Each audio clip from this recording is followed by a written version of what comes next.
வணக்கம். ஜோதிடத்தில் இந்த சுப அசுப யோகம் அப்படின்னு 2 வகையான யோகங்கள் இருக்குது. ஜெகநாத ஹோரா சாஃப்ட்வேர் யாரெல்லாம் யூஸ் பண்ணுறீங்களோ அவங்க ஏற்கனவே இது பார்த்துருப்பீங்க.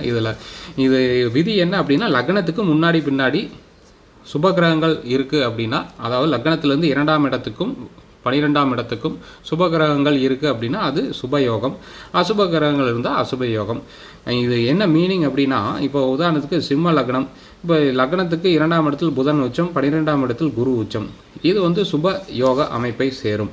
இப்போ சுப கிரகங்கள் என்ன அப்படின்னா, நான் இந்த 4 கிரகங்கள் குரு, சுக்கிரன், புதன், சந்திரன், இந்த யோகத்துக்கு இந்த 4 கிரகங்களை கொடுத்துருக்காங்க. அதே மாதிரி அசுப யோகத்துக்கு பார்த்திங்கன்னா, மகர லக்னம், லக்னத்துக்கு 2ஆம் இடத்தில் ராகு, 12ஆம் இடத்தில் சனி. அப்போ ராகு, கேது, சனி, செவ்வாய், சூரியன் லக்னத்துக்கு முன்னும் பின்னும் 2க்கு 12 இருந்தால் அசுப யோகம் உள்ள ஜாதகம் அப்படின்னு பேர். இந்த சுபயோகத்துக்கு பலன் என்ன அப்படின்னா, குட் லுக்ஸு, நல்லா பார்க்குறக்கு நல்ல மனிதர், நல்ல ஒரு கம்பீரமான பேச்சு, திறமையானவர், நல்ல கேரக்டர், குணசீலனாக இருக்கக்கூடிய அமைப்பு, அதுதான் அதோடைய யோகம். இந்த அசுப யோகத்துக்கு பேராசை, அதே மாதிரி எதையும் துணிந்து செய்வது, பாவகாரியங்களும் கெட்ட காரியங்களும் துணிந்து செய்யக்கூடிய ஆற்றல், சின்ஃபுல் ஆக்ட்ஸு, அதே மாதிரி மற்றவர்களுடைய பொருளாதாரத்தில் வாழ்வது. யாரோ சம்பாதிப்பாங்க, இவர் வாழ்ந்துருப்பாங்க. சேனல் சப்ஸ்கிரைப் பண்ணி பாருங்கள்.